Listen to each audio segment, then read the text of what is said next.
Hello everyone, this is CS Vikram Chirohi and welcome to Affordable Classes. CFM के अंदर बच्चों हम बात कर रहे थे कंसोलिडेटेड फाइनेंशियल स्टेटमेंट। हमने चैप्टर शुरू किया था, चैप्टर नंबर 7 हमने स्टार्ट किया था कंसोलिडेटेड फाइनेंशियल स्टेटमेंट में, ठीक है ना। तो अभी बात करते हैं हम आगे। लास्ट क्लास के अंदर हमने बात की थी content of consolidated financial statement. हमने बैलेंस शीट की बात की थी, content of consolidated balance sheet की हमने लास्ट क्लास के अंदर बात की थी अपनी, कि भाई बैलेंस शीट में आपके क्या क्या कंटेंट रहेंगे, हमने लास्ट क्लास के अंदर बात की थी, ठीक है ना। अब हम बात करते हैं आगे content and format of contents and format of consolidated profit and loss account. Content and format of consolidated profit and loss account क्या होगा बात करते हैं। While preparing, ये सेम टू सेम जो शेड्यूल 3 है हमारा, जो कंपनी लॉ का शेड्यूल 3 है, सेम टू सेम प्रोविजन जो स्टैंड अलोन फाइनेंशियल स्टेटमेंट पर एप्लीकेबल होते हैं, सेम टू सेम एप्लीकेबल होंगे। समझ आ गया? ये सेम टू सेम एप्लीकेबल होंगे, बस इसमें थोड़ी सी अलग से और एडजस्टमेंट होगी, और एडजस्टमेंट क्या होगी बात करते हैं। समझ आ गया? Transfer of good between holding and subsidiary company should be. अब क्या है, देखो क्या कहना चाह रहा है यहाँ पर कि जब कंसोलिडेशन होगा, consolidation of holding company and subsidiary company, consolidation of holding company and subsidiary company जब हम करेंगे, जब हम कंसोलिडेटेड फाइनेंशियल स्टेटमेंट, जब प्रॉफिट एंड लॉस का कंसोलिडेशन किया जाएगा, प्रॉफिट एंड लॉस अकाउंट्स का कंसोलिडेशन किया जाएगा, तो उसमें हमें कुछ बातें ध्यान रखनी है। पहला क्या है, जो गुड्स ट्रांसफर हो रही है बिटवीन द होल्डिंग कंपनी, जो गुड्स ट्रांसफर हो रही हैं between the holding company and subsidiary company,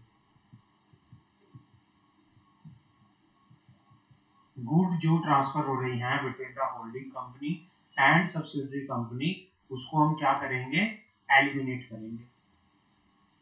उसको हम क्या करेंगे, एलिमिनेट करेंगे। हम इसको कंसीडर ही नहीं करेंगे। Both from the purchase and sale appearing in the consolidated profit and loss account. भाई जो होल्डिंग कंपनी में और जो सब्सिडरी कंपनी के अंदर जो गुड्स हैं, गुड ट्रांसफर हो रही है, तो हम उसको क्या नहीं करेंगे, कंसीडर नहीं करेंगे। उसको हम क्या कर देंगे, एलिमिनेट कर देंगे। पॉइंट नंबर 2, पॉइंट नंबर 2 की बात करते हैं।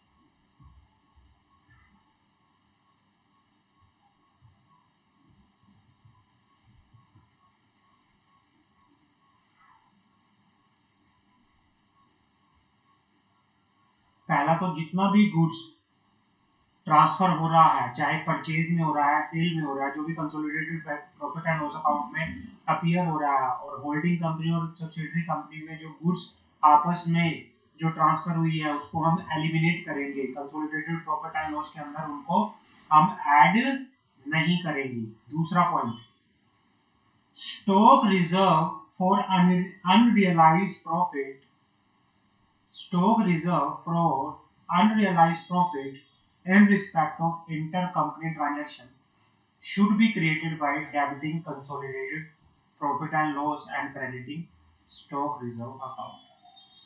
ये कहना चाह रहा है कि जो stock reserve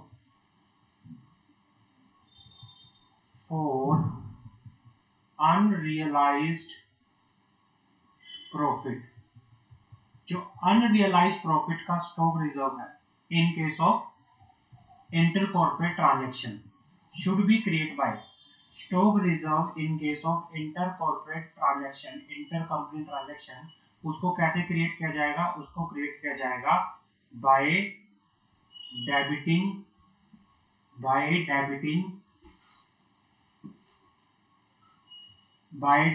the consolidated profit and loss and crediting the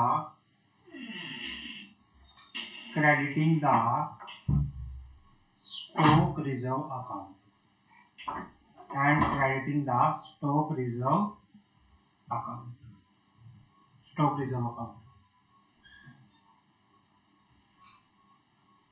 तो इस तरह से हम इसको क्या करेंगे? क्रिएट करेंगे. The share of profit of the subsidiary company arising before the date of acquisition of share by holding company that belong to holding company will be debited to consolidated profit and loss account and credited to capital reserve or goodwill account as the case may be. ये कहना चाह रहा है, देखो पहले जो holding company और subsidiary company में गुड ट्रांसफर हो रही थी उसको हम एलिमिनेट करेंगे. समझ आ गई? उसको हम परचेज और sale appearing in the consolidated जो प्रॉफिट एंड लॉस अकाउंट है उसमें हम उसको कंसीडर नहीं करेंगे, ऐड नहीं करेंगे. और जो stock reserve for unrealised profit है in respect of inter company transaction उसको क्रिएट किया जाएगा किस तरह से? Consolidated profit and loss account को डेबिट करके और स्टॉक रिजर्व अकाउंट को क्रेडिट करके. और कोई भी प्रॉफिट था सब्सिडरी कंपनी का बिफोर दी एक्विजिशन, उसकी सब्सिडरी बनने से पहले होल्डिंग कंपनी के द्वारा सब्सिडरी के शेयर्स को एक्विजिशन करने से पहले अगर सब्सिडरी कंपनी का कोई प्रॉफिट है तो उस प्रॉफिट को क्या किया जाएगा? डेबिट कर दिया जाएगा consolidated profit and loss account में एंड क्रेडिट टू उसको एंट्री, उसकी एंट्री क्या होगी? कंसोलिडेटेड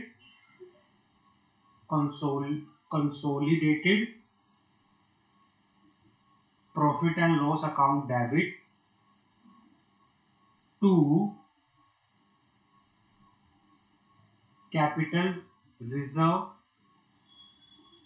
या फिर टू गुडविल. तीसरा point, the share of profit or loss belonging to the minority will be respectively credit or debit to minority interest account. Minority का जो प्रॉफिट एंड लॉस का कोई भी शेयर है माइनॉरिटी का, तो माइनॉरिटी का जो प्रॉफिट एंड लॉस का कोई भी शेयर है उसको डेबिट या क्रेडिट कर दिया जाएगा माइनॉरिटी इंटरेस्ट अकाउंट में. और तीसरा, dividend receive from subsidiary company by holding company should be eliminated from the both side of consolidated profit and loss. Care should be taken to see that both the company pass entry for interest accrued. ये कहना चाह रहा है, ये हमें ध्यान में रखना पड़ेगा कि जो दोनों कंपनी है both the company pass the entry for interest accrued and outstanding on debenture of the subsidiary held by holding company.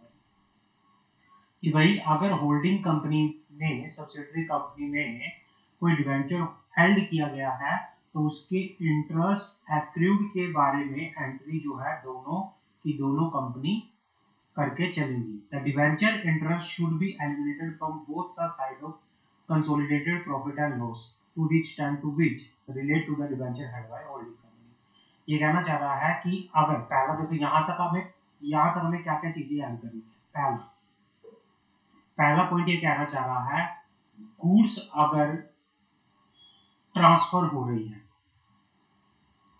Between the holding company and subsidiary company. तो इसको क्या करेंगे, एलिमिनेट करेंगे, इसको कंसीडर नहीं करेंगे। दूसरा पॉइंट क्या कहना चाह रहा था यहाँ, दूसरा ये कहना चाह रहा था कि भाई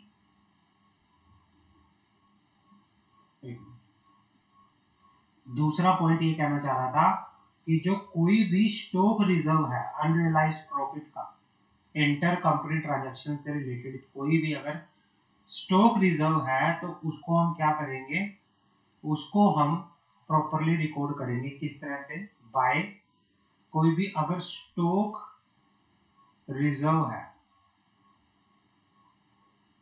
of unrealised profit, unrealised profit का कोई भी स्टॉक रिजर्व है तो उसको क्या करेंगे, उसको इन respect of inter company transaction,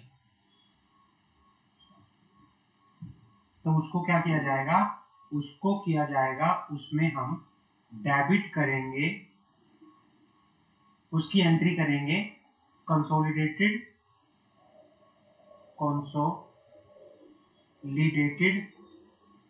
profit and loss account debit to stock reserve account, to stock reserve account. तीसरा पॉइंट, अगर कोई भी प्रॉफिट था किसका, सब्सिडियरी कंपनी का, कोई भी प्रॉफिट है सब्सिडियरी कंपनी का, अगर कोई भी प्रॉफिट था, profit of subsidiary company before acquisition of share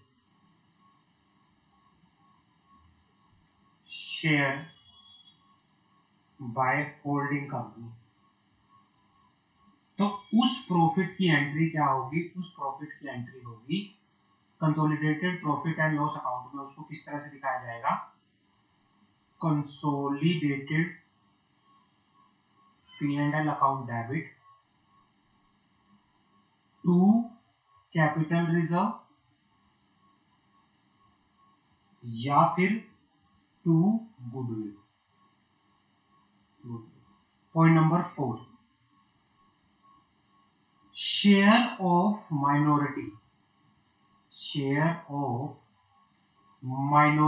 holder, कोई भी शेयर है प्रॉफिट एंड लॉस का, कोई भी शेयर है जो माइनॉरिटी शेयर होल्डर से बिलोंग करता है, ठीक है ना। Share of P&L belong to minority share holders will be respectively credit कर दिया जाएगा या डेबिट कर दिया जाएगा, किसमें, माइनॉरिटी इंटरेस्ट अकाउंट में, माइनॉरिटी इंटरेस्ट अकाउंट में। पॉइंट नंबर 5, अगर डिविडेंड रिसीव किया है, होल्डिंग कंपनी ने सब्सिडियरी कंपनी से कोई डिविडेंड रिसीव किया है तो कंसोलिडेटेड फाइनेंशियल स्टेटमेंट के अंदर consolidated profit and loss account के अंदर उसको हम एलिमिनेट करेंगे। इसमें हम क्या करेंगे, elimination of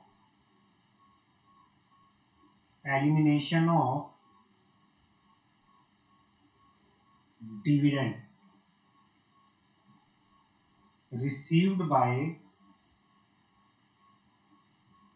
holding company from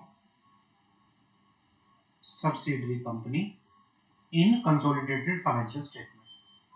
consolidated financial statement के अंदर जो consolidated बैलेंस शीट हम बनाएंगे, consolidated बैलेंस शीट के अंदर हम उसको क्या करेंगे, हम उसको एलिमिनेट करेंगे। क्लियर है?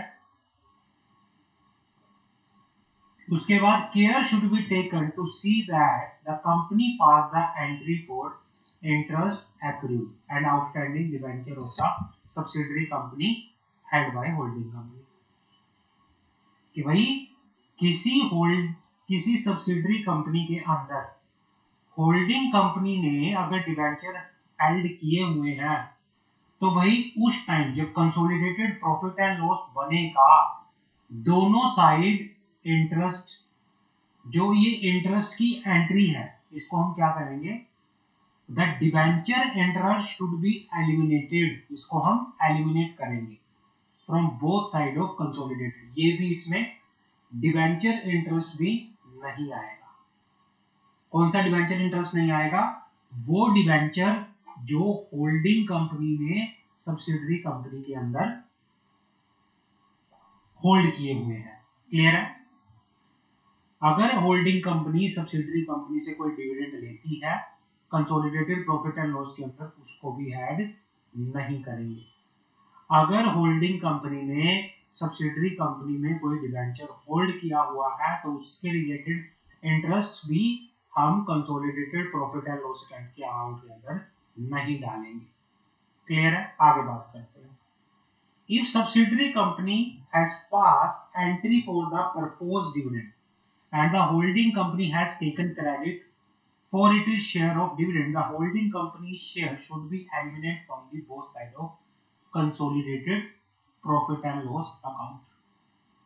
अगर ये कहना चाह रहा है सब्सिडरी कंपनी ने एंट्री पास करती है किसकी, प्रपोज डिविडेंड की, और होल्डिंग कंपनी ने क्रेडिट कर दिया है वो dividend, credit for its share of the dividend, तो holding company share should be eliminated.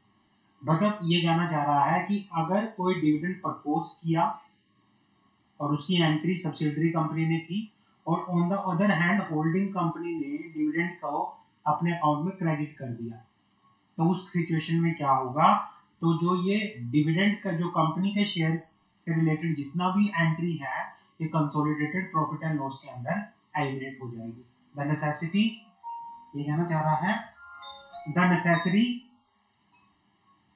the necessary changes should also be made on the both side of the consolidated balance sheet. However, if the holding company has not passed entry for the proposed dividend of the subsidiary company, the debit in respect of proposed dividend should be reduced by the holding company's share in the proposed dividend and obviously इसमें सीधा ये कुछ नहीं है, इसमें सीधा ये लिखा हुआ है कि अगर होल्डिंग कंपनी ने सब्सिडरी कंपनी के शेयर से रिलेटेड, अगर सब्सिडरी कंपनी के अंदर होल्डिंग कंपनी की इन्वेस्टमेंट है और उसको डिविडेंड की एंट्री क्रेडिट की है होल्डिंग कंपनी ने, तो उसको फिर कंसोलिडेटेड फाइनेंशियल स्टेटमेंट के अंदर एलिमिनेट कर दिया जाएगा। If there are profit and the dividend on cumulative preference shares, ये कहना चाह रहा है कि if there are profit and the dividend on cumulative preference shares are in arrear, the arrear of dividend on preference share held by minority shareholder should be debited to the consolidated profit and loss account and credited to the minority interest account। ये कहना चाह रहा है कि अगर कोई profit था, if there are profit and the dividend on the cumulated preference share are in the arrear, the arrear of the dividend on the preference held by the minority shareholder should be debited to the consolidated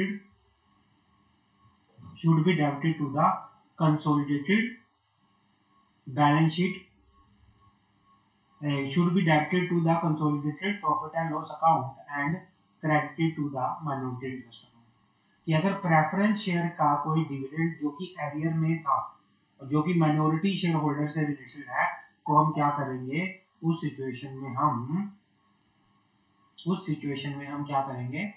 situation में हम profit and loss account को, consolidated profit and loss account को debit करेंगे और minority interest account को credit करेंगे।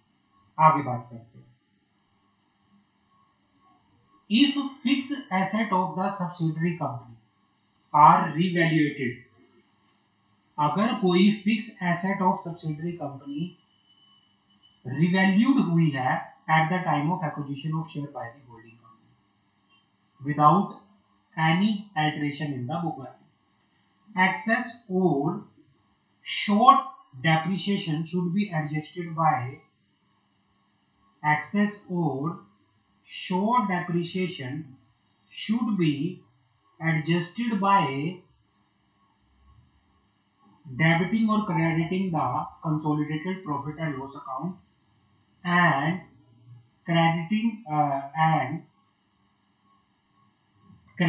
or debiting the respective asset account। ये कहना चाह रहा है कि भाई अगर कोई revaluation of at the time of acquisition of share of the subsidiary company by the holding company, अगर क्या हुआ है सब्सिडरी कंपनी की एसेट में रिवैल्यूएशन हुआ है और जिसकी बुक्स वैल्यू में कोई अल्टरेशन नहीं हुई, तो जो भी एक्सेस या शॉर्ट डेप्रिसिएशन होगा उसकी एंट्री हम किस तरह से करेंगे, उसकी एंट्री हम करेंगे अपने consolidated profit and loss account में डेबिट या क्रेडिट करके। अगर एक्सेस है तो डेबिट करेंगे, अगर शॉर्ट है तो क्रेडिट करेंगे। और इसी तरह से on the other hand credit और डेबिट की एंट्री रिस्पेक्टिव एसेट अकाउंट में भी होगी। क्लियर है? आगे बात करते हैं।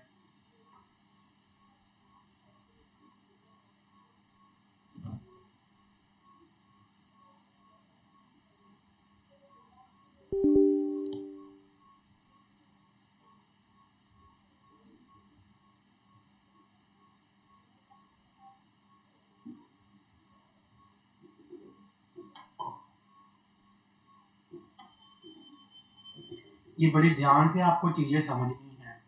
ये जो पॉइंट दे रखे हैं यही इंपॉर्टेंट चीज है। कंसोलिडेटेड बैलेंस शीट जब प्रॉफिट एंड लॉस बनेगा इन चीजों को ध्यान रखना है। Minority interest will consist of it is proportion of total profit after adjustment of excess और short depreciation due to over और under valuation of fixed asset but before adjusting the proportionate unrealised profit and stock. कि भाई total profit में minority interest का कितना हिस्सा आएगा। अगर टोटल प्रॉफिट में से डेप्रिसिएशन माइनस करने के बाद जो पोर्शन आएगा वो किससे रिलेटेड होगा, वो माइनॉरिटी इंटरेस्ट से रिलेटेड होकर यहाँ पर चलेगा माइनॉरिटी इंटरेस्ट। अब profit and loss account, consolidated profit and loss account किस तरह से बनता है, सेम टू सेम जिस तरह से हम जिस तरह से हम स्टैंडअलोन फाइनेंशियल स्टेटमेंट बनाते थे जिस फॉर्मेट में, उसी फॉर्मेट में हम क्या करेंगे, कंसोलिडेटेड फाइनेंशियल स्टेटमेंट बना के यहाँ पर चलेंगे। और कंसोलिडेटेड फाइनेंशियल स्टेटमेंट बनाते टाइम किन किन चीजों का ध्यान रखना है, रेवेन्यू फ्रॉम ऑपरेशन, इसमें ऐड करेंगे अदर इनकम। तो आप टोटल कर दोगे तो आपका आएगा टोटल रेवेन्यू, टोटल रेवेन्यू। इसमें से आप माइनस करोगे expenses, cost of material consumed, purchase, stocking, trade, changes in inventory, employee benefit, finance cost, depreciation, other expenses। आपका ये आ जाएगा टोटल एक्सपेंसेस। टोटल रेवेन्यू में से टोटल एक्सपेंसेस माइनस करोगे तो आपका आएगा प्रॉफिट या फिर लॉस, प्रॉफिट या फिर लॉस, है ना, प्रॉफिट आएगा या फिर लॉस आएगा। तो आपका profit before exceptional and extraordinary item आएगा, जिसमें से आप माइनस करोगे एक्स्ट्राऑर्डिनरी आइटम तो आपका आएगा एक्सेप्शनल आइटम, फिर आप माइनस करोगे एक्सेप्शनल आइटम तो आपका आएगा प्रॉफिट बिफोर एक्स्ट्राऑर्डिनरी आइटम, उसमें से आप माइनस करोगे एक्स्ट्राऑर्डिनरी आइटम तो आपका आएगा प्रॉफिट बिफोर टैक्स। ये किस तरह से है, ये स्टैंडअलोन का फॉर्मेट है। ये क्या है, स्टैंडअलोन फाइनेंशियल स्टेटमेंट का आपका ये फॉर्मेट है। ये पूरे का पूरा इस तरह से फॉर्मेट आपका बनेगा जो हमारा स्टैंडअलोन का फॉर्मेट है। अब इसमें क्या है, in consolidated financial statement the following shall be disclosed by way of additional information. अब क्या है, क्या हमें बताना है, अब हमें क्या additional information consolidated profit and loss के अंदर देनी है वो बात करते हैं। इसमें सबसे पहले हमने देना है parent subsidiary Indian, parent subsidiaries Indian, कि भाई पेरेंट सब्सिडरी इंडियन कौन सी है।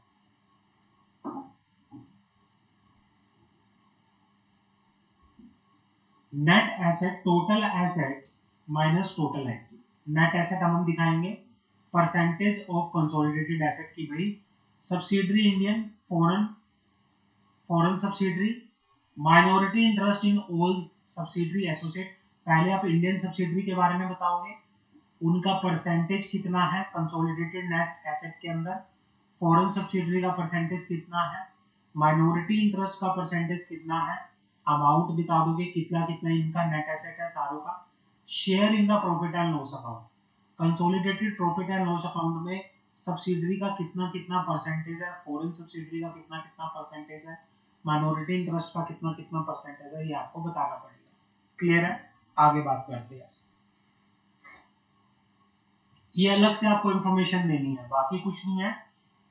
ये अलग से आपको क्या करना है, इंफॉर्मेशन आपको देनी है, अलग से इंफॉर्मेशन ये आपको देनी है। ठीक है ना? आगे बात करते हैं।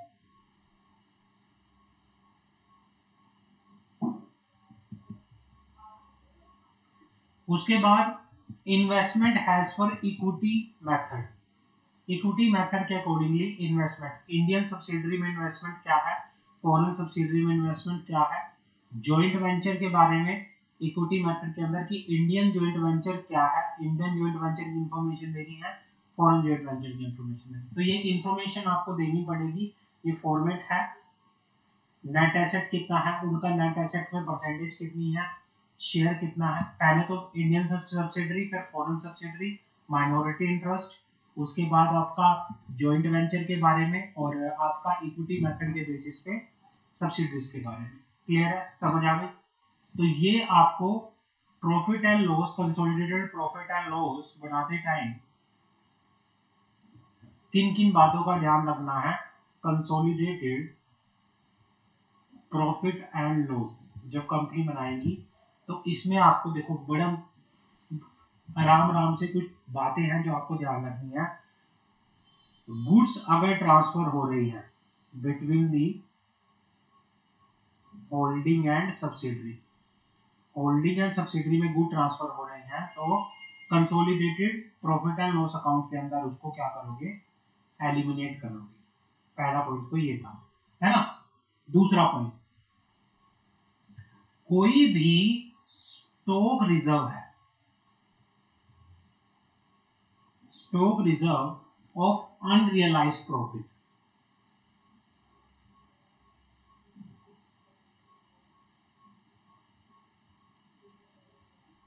in respect to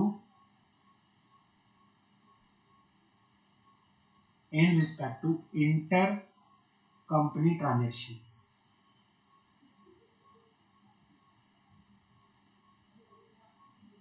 inter company transaction से रिलेटेड कोई भी स्टॉक रिजर्व है तो उसकी एंट्री आप कैसे करोगे, consolidated profit and loss account debit to stock reserve account, to stock reserve. तीसरा, कोई भी प्रॉफिट है, profit of subsidiary company before acquisition of share by holding company,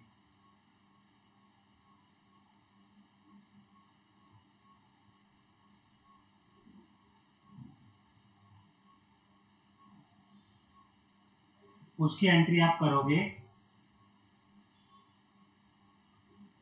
consolidated profit and loss account debit to capital reserve या फिर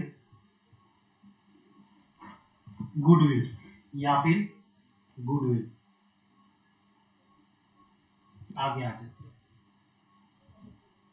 अगर कोई dividend receive किया है होल्डिंग कंपनी ने फ्रॉम सब्सिडरी कंपनी,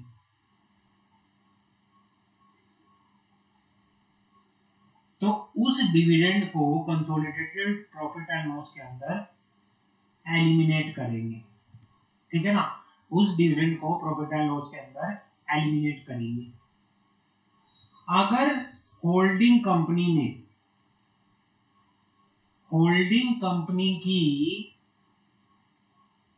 इन्वेस्टमेंट है,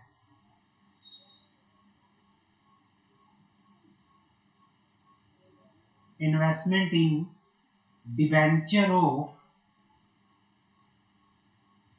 सब्सिडरी, तो जो भी इंटरेस्ट है, interest belong to the debenture of holding company, जो भी इंटरेस्ट है जो कि डिबेंचर हेल्ड कर रखे हैं होल्डिंग कंपनी ने, सब्सिडरी कंपनी, उन पे कोई भी इंटरेस्ट है तो उसको भी एलिमिनेट करेंगे किसमें, consolidated profit and loss account में। अगर प्रॉफिट का कोई शेयर है, प्रॉफिट एंड लॉस का कोई शेयर है जो कि माइनॉरिटी का है, तो उसको डेबिट या क्रेडिट करेंगे माइनॉरिटी इंटरेस्ट अकाउंट में, माइनॉरिटी इंटरेस्ट अकाउंट में। ठीक है ना, ये कुछ चीजें हैं जो आपको कंसोलिडेटेड बैलेंस शीट बनाते, consolidated profit and loss account बनाते टाइम ध्यान में रखनी है।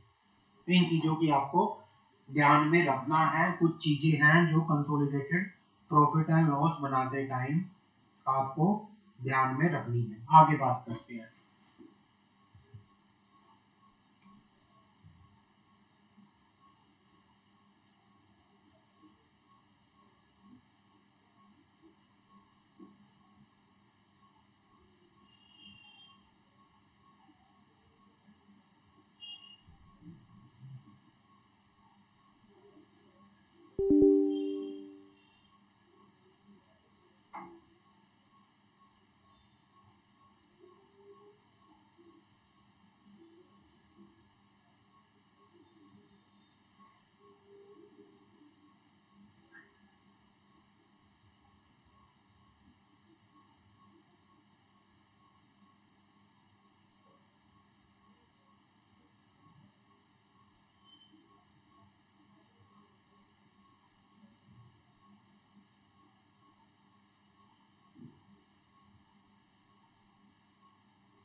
ये सारा हमने बार बार मैंने आपको ये डिस्कशन करवाया है इसके बारे में। ये पॉइंट आपको बड़े ध्यान से देखनी है कि आपको प्रॉपर टेक केयर करनी है कि भाई अगर इस तरह से होल्डिंग सब्सिडरी का आपस में कोई इस तरह के ट्रांजेक्शन्स हैं तो आपको कंसोलिडेटेड प्रॉफिट एंड लॉस के अंदर किस तरह से चीज़ों की एंट्री करनी है। आपको ये चीज़ें हमेशा बहुत ध्यान से, बड़े ध्यान से समझनी है, बड़े ध्यान से करनी है। उसके बाद कुछ चीज़ें हैं कि जैसे प्रेफरेंस शेयर होल्डर्स का कोई डिविडेंड में एरियर था, तो कोई माइनॉरिटी इंटरेस्ट से रिलेटेड कोई प्रेफरेंस शेयर होल्डर का कोई डिविडेंड है, माइनॉरिटी प्रेफरेंस शेयर होल्डर का कोई डिविडेंड है, तो उसकी एंट्री भी आप प्रॉपरली क्या करोगे, माइनॉरिटी इंटरेस्ट के अंदर करके यहाँ पर चलोगे। और उसमें बाद में हमने ये फॉर्मेट पढ़ा, फॉर्मेट क्या है प्रॉफिट एंड लॉस अकाउंट का, और साथ में कुछ एडिशनल जो ये है, आपको ये फॉर्मेट बड़ा ध्यान से पढ़ना है। ये फॉर्मेट जो नीचे दे रखा है कि consolidated financial statement, consolidated balance sheet बनाते टाइम जो एडिशनल कुछ इंफॉर्मेशन जाएगी तो इसके बारे में जाएगी। आपको एडिशनल इंफॉर्मेशन क्या बतानी है, आपको बताना है कि सब्सिडरी कंपनी, पहले तो subsidiaries, Indian subsidiary company, Indian subsidiaries company की इंफॉर्मेशन देनी है। उनकी नेट एसेट कितनी है और टोटल नेट एसेट्स में परसेंटेज कितनी है, उनका profit and loss, consolidated profit and loss account में शेयर कितना है, वो सारा देना है। ऐसे ही फॉरेन कंपनी का देना है, ऐसे ही माइनॉरिटी इंटरेस्ट का देना है, और उसके आगे फिर ऐसे ही इन्वेस्टमेंट हैज पर इक्विटी मेथड की इंडियन कंपनी के अंदर होल्डिंग कंपनी की इन्वेस्टमेंट कितनी है, फॉरेन कंपनी के अंदर कितनी है, जॉइंट वेंचर के अंदर इन्वेस्टमेंट कितनी है, और फॉरेन कंपनी में ये क्या है जॉइंट वेंचर, ये सारी चीजें आपको एडिशनल इंफॉर्मेशन देनी है। आगे बात करते हैं। अब कुछ टर्म्स होती है। डेट ऑफ एक्विजिशन क्या है? Date of acquisition refer to the date on which the relationship of holding company and subsidiary company come into existence. भाई जिस दिन होल्डिंग एंड सब्सिडरी का रिलेशन आया, डेट ऑफ एक्विजिशन क्या है? डेट ऑफ एक्विजिशन क्या है? वो डेट जिस दिन होल्डिंग कंपनी का एंड सब्सिडरी कंपनी का रिलेशनशिप आया। क्लियर है? प्री एक्विजिशन क्या होता है? Pre acquisition refer to the period beginning with the date of beginning of current accounting year and ending with the immediately preceding the date of acquisition of majority. ये कहना चाह रहा है कि भाई डेट, कि भाई होल्डिंग कंपनी के द्वारा, होल्डिंग कंपनी के द्वारा मेजॉरिटी शेयर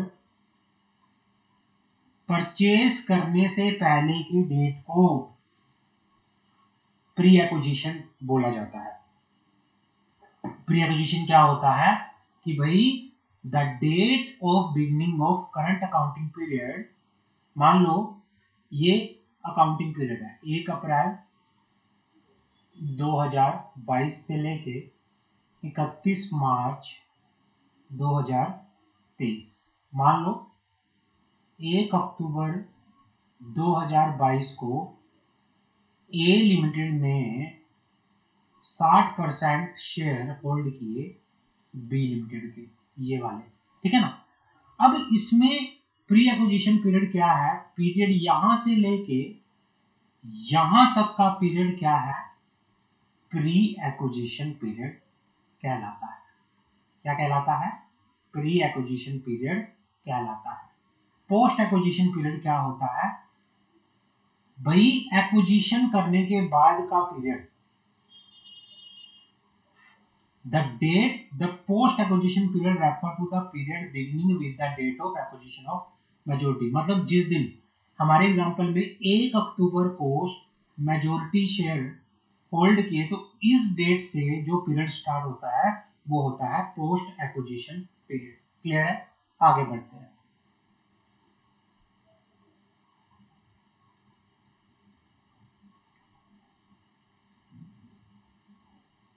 आगे बात करते हैं।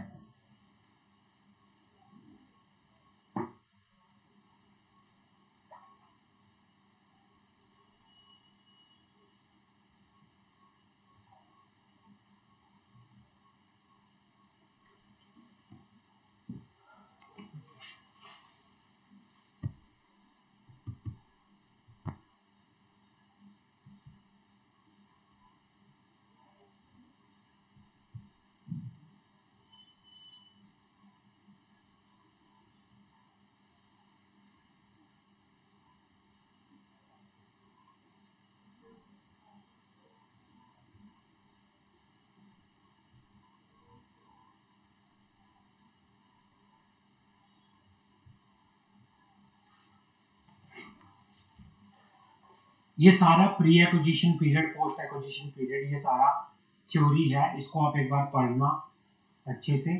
आगे बात करते हैं। आगे बात करते हैं। ये क्वेश्चन आ गया, क्वेश्चन हमारे पास आया ये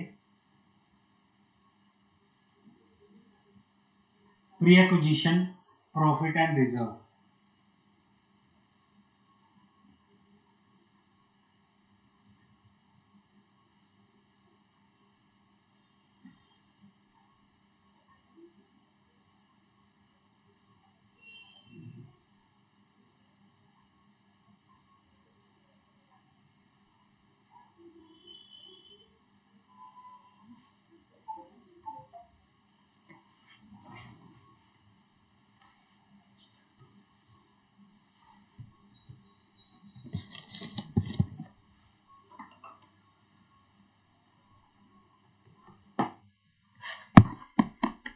तो हमारे पास क्वेश्चन आता है, एक बार ये पढ़ लेते हैं।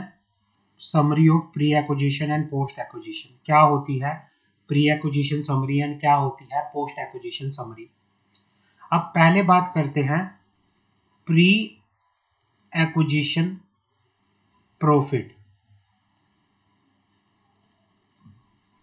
एंड या फिर loss and reserve. Holding company share will be added to the paid up value of the share presently held by holding company in the subsidiary company। ये कहना चाह रहा है होल्डिंग कंपनी के शेयर का प्री एक्विजिशन के time पे holding company के शेयर का और माइनॉरिटी का किस तरह से ट्रीटमेंट किया जाएगा और पोस्ट एक्विजिशन के बाद किस तरह से ट्रीटमेंट किया जाएगा। ये लिख रहा है, पहले बात करते हैं pre acquisition profit and reserve. Pre acquisition profit and reserve. Pre acquisition profit and reserve किस तरह से होल्डिंग कंपनी के शेयर का और माइनॉरिटी का किस तरह से हम ट्रीटमेंट करेंगे, यहाँ पे कंसोलिडेशन में किस तरह से इनको ट्रीटमेंट किया जाएगा वो बात करते हैं। तो सबसे पहले ये कहना चाह रहा है होल्डिंग कंपनी में जो होल्डिंग कंपनी का शेयर है उसको ऐड कर दिया जाएगा किसमें, अगर प्रॉफिट हुआ तो ऐड करेंगे, लॉस हुआ तो क्या करेंगे, डिडक्ट करेंगे। ये कहना चाह रहा है होल्डिंग कंपनी इस share will be added to the paid up value of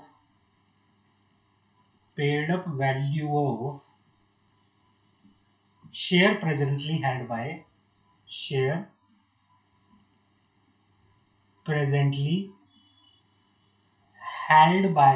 subsidiary company।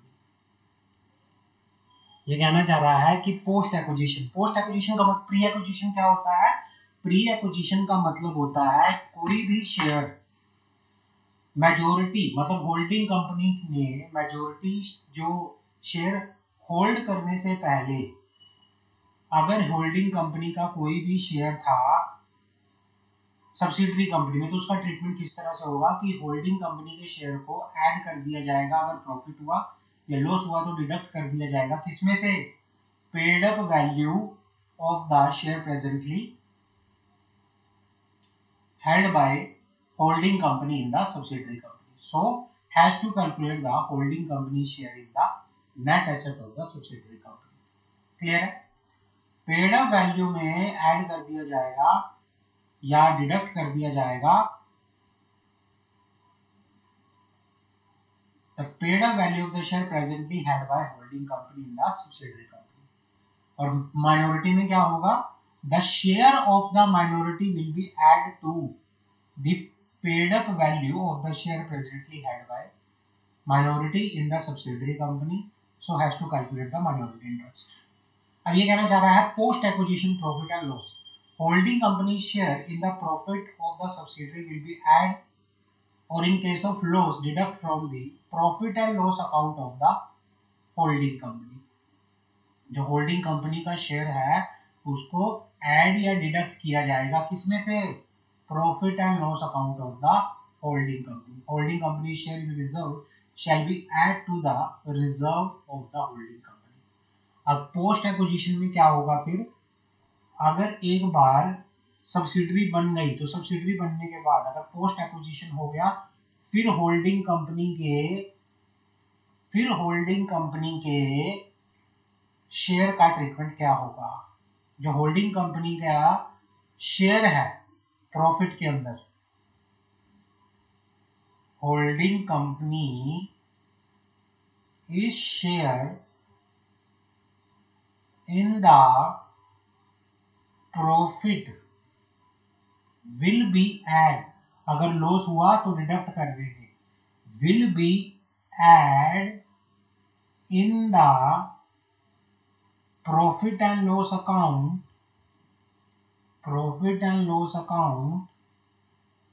Of the holding company. और अगर कोई रिजर्व हुआ, रिजर्व में कोई शेयर हुआ तो उसको हम ऐड कर देंगे in the reserve account of the holding company. और माइनॉरिटी का सेम होगा, माइनॉरिटी का कुछ नहीं होगा, वही subsidy. The minority share in the post acquisition profit and reserve shall be add to the paid value of share held by minority in the subsidiary company, so has to calculate minority interest। Clear है? तो ये आगे बात करते हैं, क्या कहता है।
अब यहाँ पे प्रैक्टिकल क्वेश्चन हमारे पास आता है।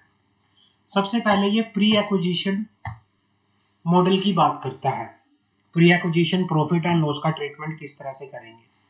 यहाँ पे प्रैक्टिकल क्वेश्चन हमारे पास आता है, treatment of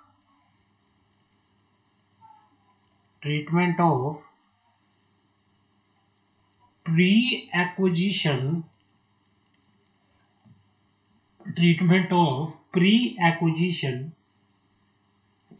profit and reserve. हमारे पास क्वेश्चन दे रखा है, बैलेंस शीट दे रखी है एज ऑन 31 दिसंबर 2022। एक होल्डिंग कंपनी है, एक सब्सिडरी कंपनी है। इक्विटी एंड लायबिलिटी दे रखी है, शेयर कैपिटल होल्डिंग कंपनी की जो है वो 2 लाख है और जो सब्सिडरी कंपनी की है वो 1 लाख है। शेयर ऑफ ₹10 ईच, रिजर्व जो दे रखे हैं 50,000, 20,000। प्रॉफिट एंड लॉस अकाउंट दे रखा है 20,000, 10,000। क्रेडिटर हमारे पास दे रखे हैं 30,000, 20,000 की। सन्ड्री एसेट्स हमें दे रखी है 2,20,000, 1,50,000। इन्वेस्टमेंट 80,000। मतलब ये कहना चाह रहा है कि भाई अगर मैं शेयर कैपिटल की बात करूं तो शेयर कैपिटल की अगर मैं बात करूं, टोटल शेयर कैपिटल हमारी कितनी है? टोटल शेयर कैपिटल है 1 लाख की, 1 लाख की, जिसमें से मान लो 1 लाख की शेयर कैपिटल है और 8,000 शेयर जो है बेसिकली, जो अगर मैं बात करूं यहाँ पे पहले देख लेते हैं। H limited acquire share in S limited on 1 जनवरी 2022। 1 जनवरी 2022 में एच लिमिटेड ने एस लिमिटेड के शेयर को एक्वायर किया। मतलब ये प्री एक्विजिशन की हमें डिटेल दे रखी है। ये सारा क्या दे रखा है? प्री एक्विजिशन की डिटेल दे रखी है। जो ये प्रॉफिट दे रखा है, जो ये रिजर्व दे रखा है, ये सब क्या है? It is all pre acquisition. When reserve of S limited stood at ₹4,000, उस टाइम पे एस लिमिटेड का रिजर्व क्या था? 4,000। And it is profit and loss account क्या था? 5,000। अब इसमें कैलकुलेशन किस तरह से की जाएगी, बड़े ध्यान से देखना। पहले तो परसेंटेज निकालते हैं। भाई कितने शेयर्स जो हैं एच लिमिटेड ने, कितनी परसेंटेज जो है एच लिमिटेड ने एस लिमिटेड के अंदर होल्ड कर रखा है। बात करते हैं, रेशो देख लेते हैं। Calculation of H limited share in the capital profit and reserve. ये यहां पे लिख रहा है step 1, ratio of equity acquired and held by minority interest. Minority interest मतलब टोटल नंबर ऑफ शेयर कितने हैं? 1 लाख रुपए के शेयर है, 10 रुपए ईच, तो मतलब 10,000 टोटल नंबर ऑफ शेयर है। एच लिमिटेड ने कितने शेयर एक्वायर किए हुए हैं? 6। तो हम मानेंगे माइनॉरिटी ने कितने ले रखे हैं? 4। तो ये रेशो क्या बन गई? ये रेशो बनी 6:4 यानी 3:2। क्लियर है?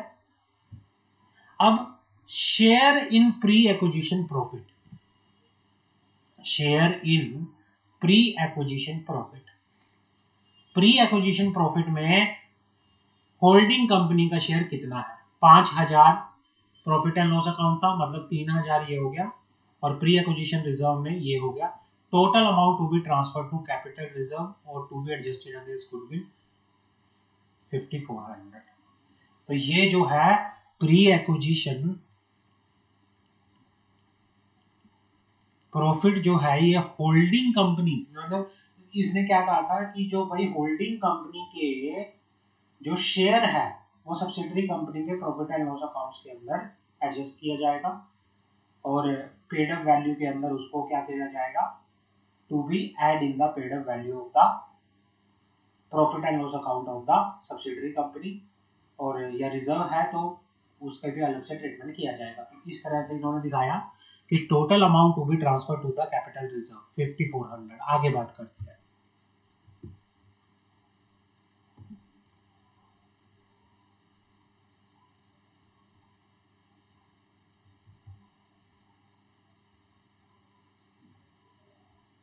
अब गुडविल की कैलकुलेशन करते हैं। यहां पे कहा कि भाई गुडविल की कैलकुलेशन, ऑफ गुडविल कैसे निकालोगे? गुडविल कैसे निकालोगे? इन्वेस्टमेंट इन एस लिमिटेड में कितनी थी? 80,000 की। फेस वैल्यू ऑफ शेयर कितनी, मतलब 80, 60,000 के शेयर थे, वो 80 में खरीदे, तो 20,000 की क्या? गुडविल। उसमें से माइनस करेंगे जो कि शेयर है होल्डिंग कंपनी का pre acquisition. Company is share of pre acquisition profit and loss. तो कैपिटल रिजर्व कितना आएगा यहाँ पे? Basic calculation step 1 2 3, that is capital reserve 14,000 ये आएगा। जो ये गुडविल है 14,600, ये क्या आएगा आपका? 14,600। तो कैलकुलेशन ऑफ गुडविल की अगर मैं बात करूं तो आपकी गुडविल कितनी आएगी? ये आएगी आपकी 14,600 नेट गुडविल।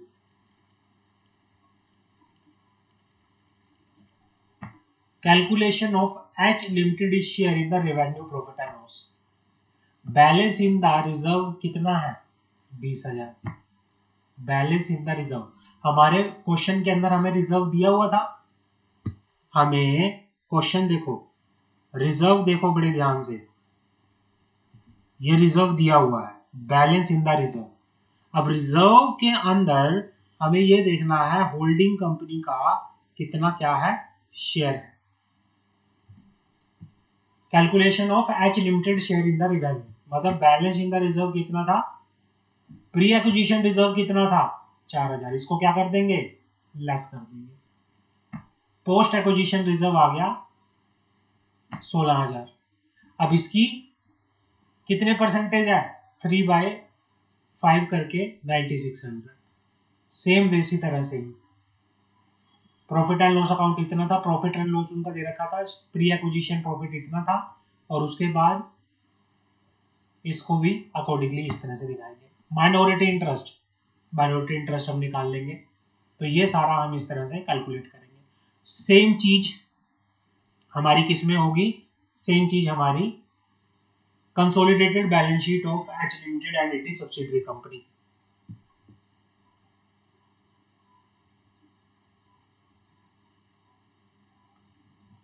तो ये कंसोलिडेटेड बैलेंस शीट बन गई, इसमें माइनॉरिटी दिखा दिया कितना आया, लायबिलिटी दिखा दी, तो कंसोलिडेशन बन गई है हमारी पूरी अच्छे से, ठीक है ना। ये रिजर्व बिल्कुल बेसिक कैलकुलेशन है, कुछ है ही नहीं इसमें, और ये तो ऑलरेडी हमने किया हुआ है। ये बिल्कुल बेसिक कैलकुलेशन है। गुडविल कैसे निकालते हैं भाई, आपकी ये जो हमने लास्ट क्लास में देखा, बेसिक कैलकुलेशन में गुडविल कैसे निकालते हैं भाई। 80,000 के शेयर खरीदे, लेकिन उसकी फेस वैल्यू 60 की थी और 20,000 की थी। 20,000 में जो ऑलरेडी प्रॉफिट में प्री एक्विजिशन शेयर था कितने का था 4,000 का, तो वो 16,000 इस तरह। मतलब ये बेसिक कैलकुलेशन है सारी, आपको सिर्फ कैलकुलेशन करनी है, आपको पता होना चाहिए, तो इस तरह से आपका निकल जाएगा। ये हमने कंटेंट पढ़ा था जब बैलेंस शीट का, कंटेंट ऑफ बैलेंस शीट, ये पूरा हमने बैलेंस शीट वाला क्वेश्चन किया था अपनी लास्ट क्लास के अंदर, ठीक है ना। तो ये सारी की सारी आपका यहां तक जो है ये आपका है consolidated profit and loss account, ये आपका है consolidated profit and loss account. This is consolidated profit and loss account. Clear है? तो इसको आपको ध्यान में रखनी है चीजें। तो यहां पर आपका consolidated profit and loss account का जो मैटर है वो खत्म होता है। नेक्स्ट क्लास में हम इसको आगे फर्दर स्टार्ट करेंगे। अभी के लिए इसमें इतना ही है। Thank you so much.